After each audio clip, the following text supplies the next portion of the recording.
So hello and welcome. And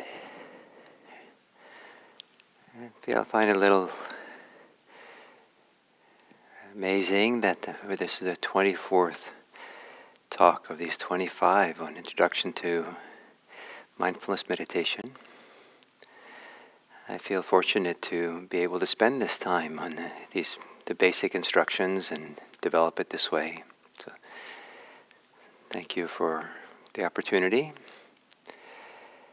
And so today, one of the hallmarks of mindfulness practice is its simplicity. There's a lot of instructions that can be given, but those instructions should be considered more descriptive than prescriptive, in the sense that they describe what we come across as we're present, attentive, attuned to our experience. The instructions, in a sense, are a map of the range of important ranges of your experience that you then bring the simplicity of mindfulness to. Or say it differently, you allow experience to come to you, and then you have this simplicity of recognition. Oh, this is how it is. This is how it is. It's this way now. And you might try this little sentence as you practice, either saying it in your mind or just recognizing it silently, that this is the way it is now. This is the experience now. Keep it that simple, but the word now at the end, it kind of reminds you that it's just the experience of now. It's not forever. It'll change in some way. It'll shift and change, become something else, appear in a different way. This is the experience now. In the course of this now, sometimes we experience breathing, sometimes the body sensations, sometimes emotions, sometimes thoughts, sometimes sounds. And what I'll introduce today is attitude, the general mood or attitude with which we're being mindful. Mindful often is not so simple.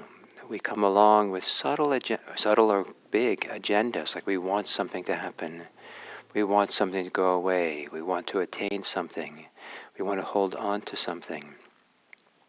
An attitude of, this is difficult, or attitude of, this is too easy, and I'm a sophisticated person. An attitude of being for what's happening or being against it. And as an attitude, what it means, it's not really articulated. It's not exactly, a thought or even a belief, or you wouldn't, if you just rely on what you're thinking, you might not even recognize this. But it's the background mood with which you're being aware.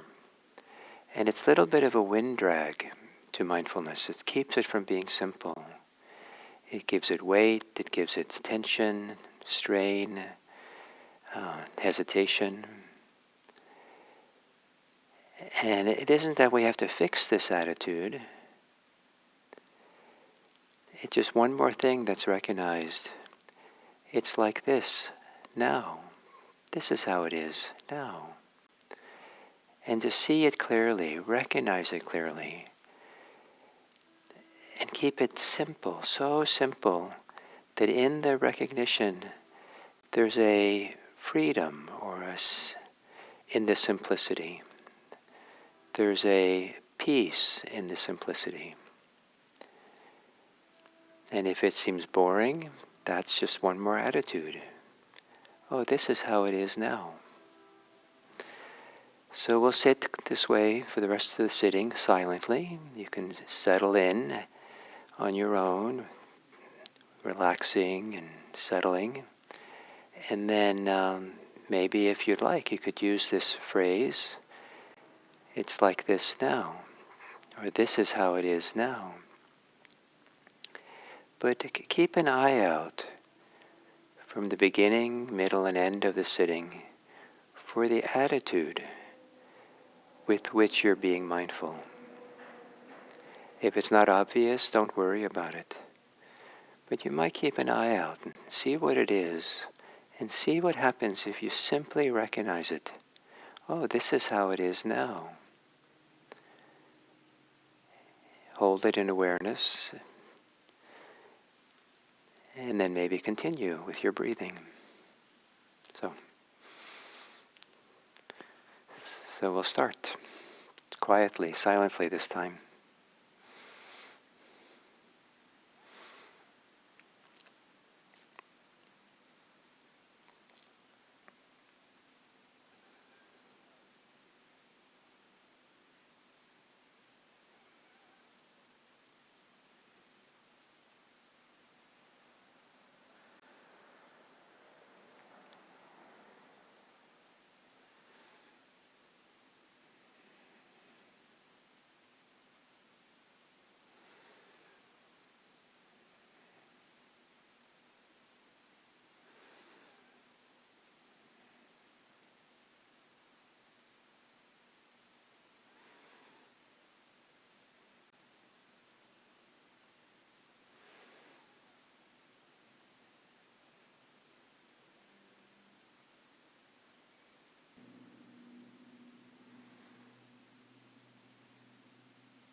whatever is happening, recognize it as simple as you can.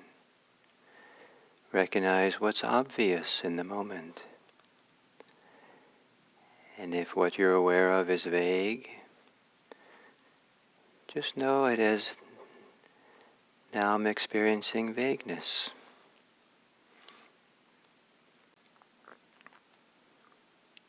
If the mind is drifting off a lot,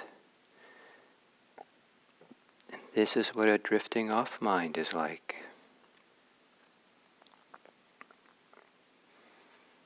Any attitude, any feeling of being for or against something, any background desire, aversion, this is what's happening now. No need to go searching.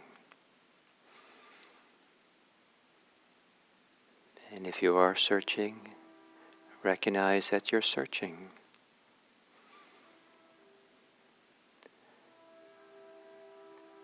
Simple mindfulness of what comes into awareness now.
the reference point of keeping it simple, with the reference point of just now, you might feel or recognize the pull away from that, the drive to do other things besides just the simplicity of now, this experience. And it's possible to know and recognize this is the drive away from the present moment. This is a drive away from mindfulness.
And then as we come to the end of this sitting,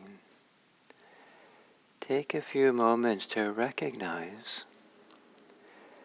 whatever sense of simplicity is available.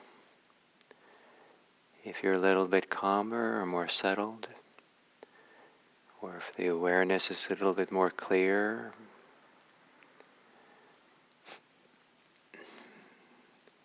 or if there's a little more acceptance of the challenges that are here.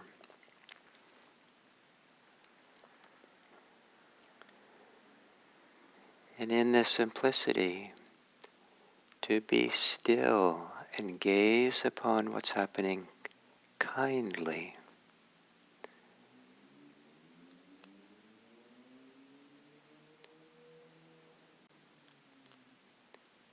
And then to bring into mind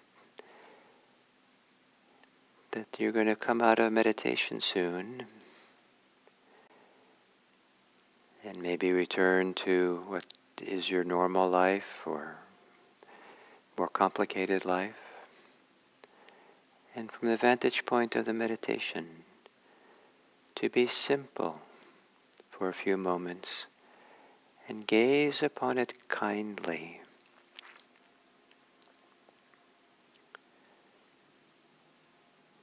Considering the people you'll encounter, both people you know and people you don't know. You'll pass in the streets, meet in stores or work, anywhere. And imagine yourself with kind eyes,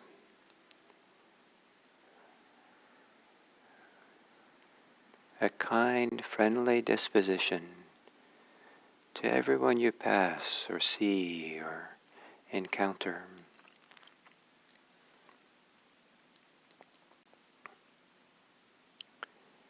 And is there any attitudes that get in the way of that simplicity of kindness?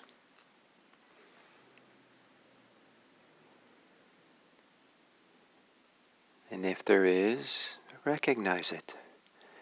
This is what's happening now.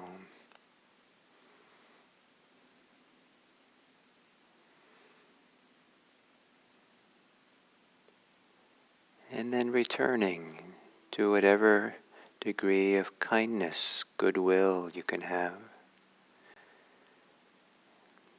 And aspire, even if you can't do it, aspire to be able to wish everyone well-being. May all beings be happy. May all beings be safe. May all beings be peaceful. May all beings be free.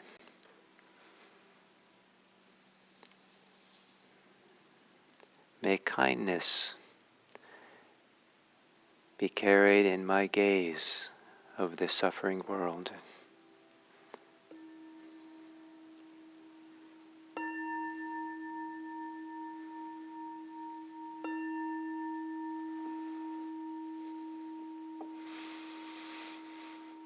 Thank you.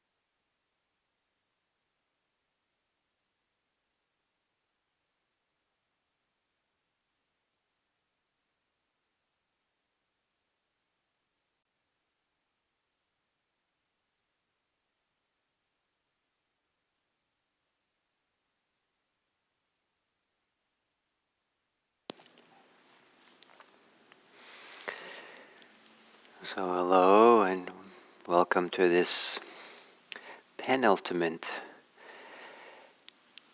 teaching on Introduction to Mindfulness Meditation. And one of the useful distinctions to make is instructions in meditation which are prescriptive and those that are descriptive. And same instructions can be offered in both ways. And in prescriptive means this is what you do. And so you apply yourself to do something. And descriptive means it describes what you'll be aware of. The first is a little bit more active. And some people find it very helpful to engage actively with meditation. It's kind of like play for them, or they just naturally kind of enter into the world of doing something.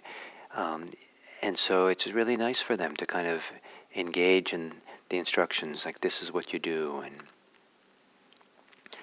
And one way to do that is to have a checklist to go through, and you can do the core elements of these 5 weeks: mindfulness of breathing, mindfulness of body, mindfulness of emotions, mindfulness of thinking. You can almost kind of go through and do a kind of little bit on each one. Start with the breathing, then recognize what's happening in the body, then emotions, and then thinking. Or you can do it the other way, backwards. And some people find, to just have a very clear program like that keeps them engaged, keeps them focused, and it becomes prescriptive of what they do. Other people find that that's not helpful. And other people find it's more helpful to kind of sit back and not be so much in the active mode of practice, directive mode of practice, but be more in receptive mode. And there, the instructions then become more descriptive. That if you are present with an open, available awareness to the present moment experience, then different things will come at different times, whatever is loudest in the sense may be. And so sometimes you're aware maybe the sound of a neighbor making, and that's what's most predominant. Or maybe it's sometimes it's the breathing, sometimes it's an emotion, sometimes thinking. And it varies what comes into awareness. Maybe it feels almost random, but it feels so relaxing and nice to not to be the doer and just be in this kind of available present moment with this now, here, this.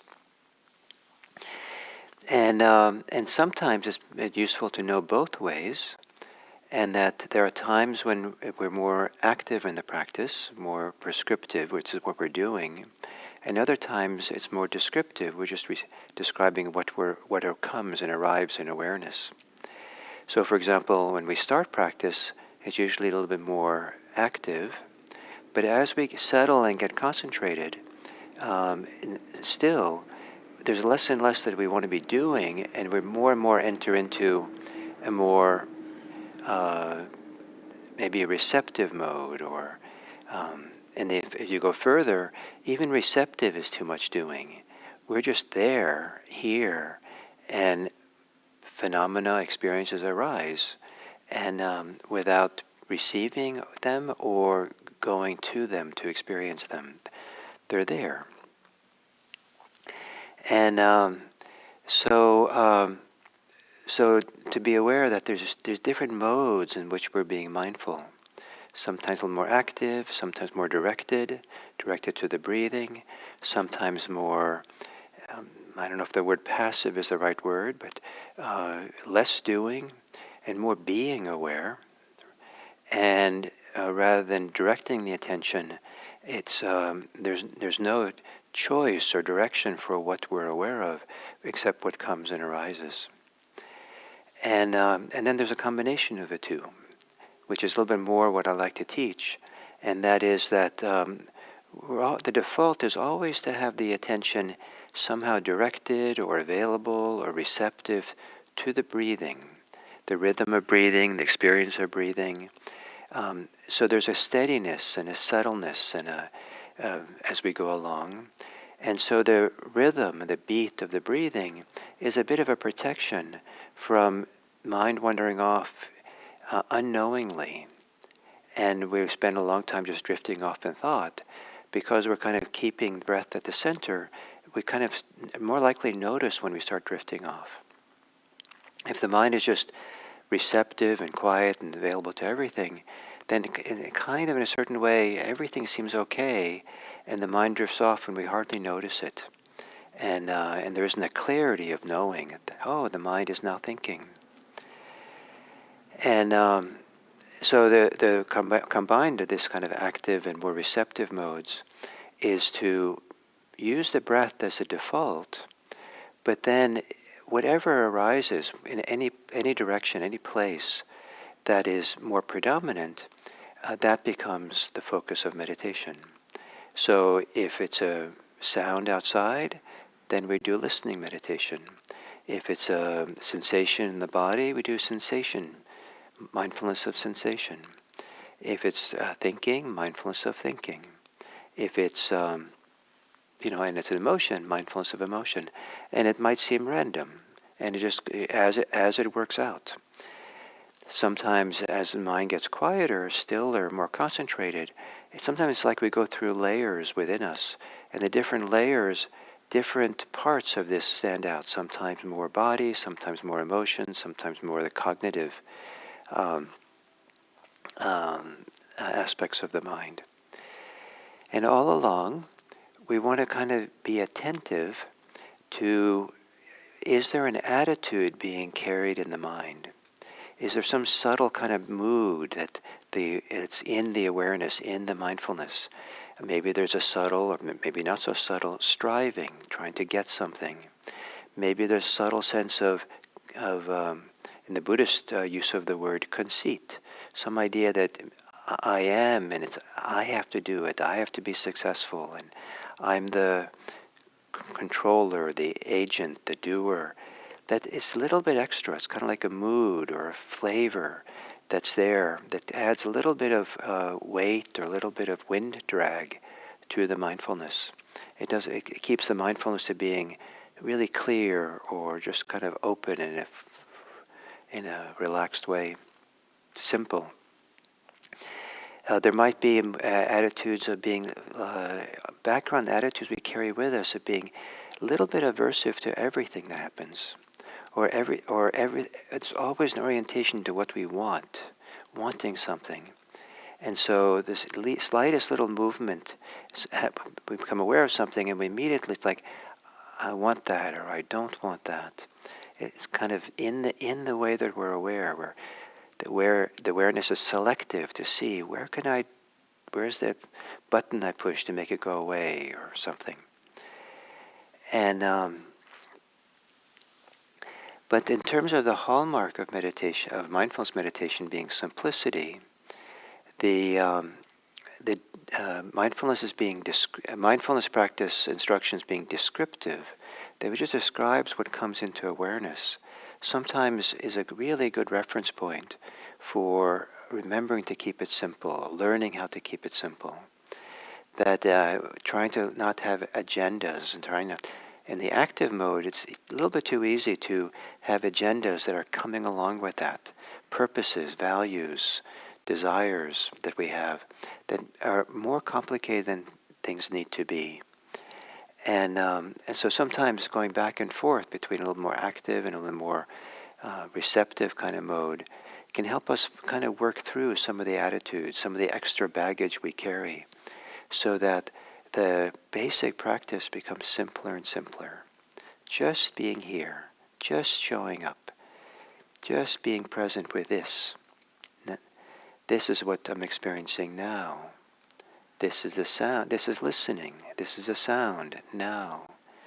This is an in-breath now. This is a sensation now. And then with each movement of now like this, it's like the doors have been opened, the windows are open, and then we allow ourselves to feel that experience more fully. So that cognitive part, that's something like, this is my experience now, is kind of like a prelude to, okay, this, and experience it for a moment or two, or just allow yourself to really feel and experience the experience of the moment. And as I've said earlier in this series, sometimes it's even nice to take 3 breaths, just be with something that's arisen. This is the experience now, and then breathe with it 3 times, and then return to the breathing.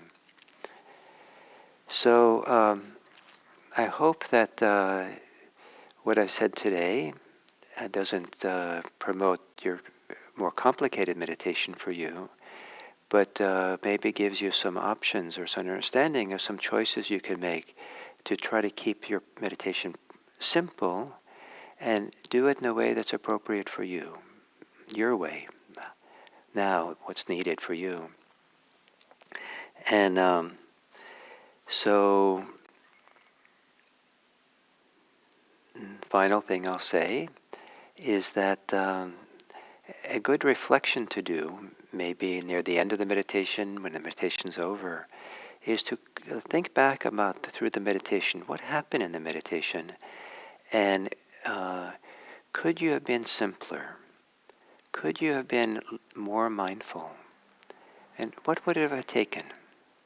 So at the end of the meditation, to reflect how it went, to learn from how it went. So for example, it's easy to drift off in thought and think about something that's really unnecessary and not really know it, that you're doing, how much time you're spending that way. But when you go do the review, so wow, I just spent 15 minutes thinking about, I don't know, the great American novel I'm going to write. But I don't even know how to write, but I'm just kind of in a fantasy. I think I could have woken up earlier. I think I could have been a little bit more diligent in being present. Let's try to do a little bit better tomorrow. So that review of meditation and seeing what you can learn and where the traps were, where you got off track, can be very helpful so you become your own teacher of how to find your way with this practice. So we'll continue tomorrow, and the last in these 25 talk series. And also tomorrow at when we finish at 7:45 in California, in 24 hours from now, we'll switch over to Zoom. You can stay on YouTube if you want, but then you won't be able to participate in a Zoom kind of way. And we'll have a community meeting, which means that I might have some things to say that I would like to say, maybe about our YouTube and community and what's happening at IMC. I can take some questions from you, and I'll offer the responses I have. We'll do a breakout group where some of you can meet each other and say hello, and maybe meet some of the people who've chatted over this time. And so it'll probably be about 45 minutes. We'll do that, maybe a little bit longer, but so those of you who come, I look forward to having you there, and I'll post the information on the IMC's What's New, and probably by this evening, and also I'll post it on the chat tomorrow, and a number of times, so at the beginning and end of the sittings and stuff like that, so you can find it. So there'll be more instruction tomorrow. And finally, I'll say that the password, it'll be password protected, the Zoom room, and the password will be metta. So the Pali word for loving kindness, it's spelled METTA. And this will all be clear, yes, in the other places as well. So thank you.